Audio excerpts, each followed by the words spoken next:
Donc, dans cette capsule vidéo, nous allons voir comment faire un ajustement euh, de nuage de points. Il ne s'agit pas forcément de trouver un ajustement affine. Alors, nous avons ici à gauche une première série de valeurs que nous allons sélectionner. Pour insérer un nuage de points, donc on va sur l'onglet Insertion, on choisit le nuage de points. Et donc, il apparaît un ensemble de points qui ne sont pas alignés. On ne peut pas avoir un ajustement affine dans ce cas-ci.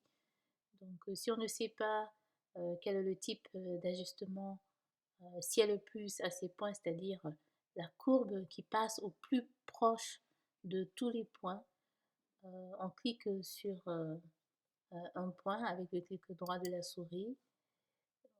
On sélectionne Ajouter une courbe de tendance. Et ce qui nous est proposé, c'est une courbe de tendance linéaire, mais on se rend bien compte que cette droite ne passe pas au plus près de tous les points qui sont sur notre graphique. Donc on va sélectionner logarithmique. Euh, donc non, ça ne convient pas. Je refais ma courbe de tendance. Voilà. Cette fois-ci, je vais sélectionner polynomial. Et je me rends compte que j'ai une courbe qui passe pratiquement par tous mes points. Donc, on est bien dans le cas d'une courbe de tendance polynomiale, d'un ajustement polynomial. Donc, pour trouver son équation, on va cliquer sur Afficher l'équation sur le graphique. Et on a l'équation qui apparaît, y est égal à 2,07x au carré moins 2,85x moins 5,22. Si j'arrondis au centième, si j'arrondis à l'unité, j'ai y est égal à 2x au carré moins 3x moins 5. N'oubliez pas de recopier x au carré et x. Ici, x, ce n'est pas une multiplication, c'est la lettre x qu'il faut écrire. Alors, deuxième type d'approximation, on va encore sélectionner nos valeurs. Insertion, nuage de points.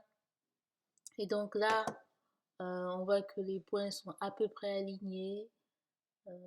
Clic droit sur la souris, on ajoute une courbe de tendance. Et cette fois-ci, on a un ajustement linéaire. Donc on a une droite dont l'équation est donnée par afficher l'équation sur le graphique. Et si on veut arrondir à l'unité, cette équation donnera y est égal à 8x, 8x tout simplement. Arrondir au dixième, y est égal à 7,8x plus 0,0 encore.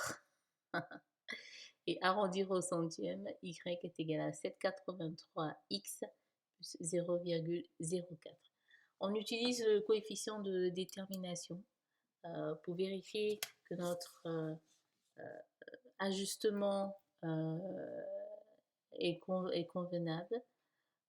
Ici, r au carré est égal à 0,96 et assez proche de 1. Donc on peut accepter cet ajustement. Merci.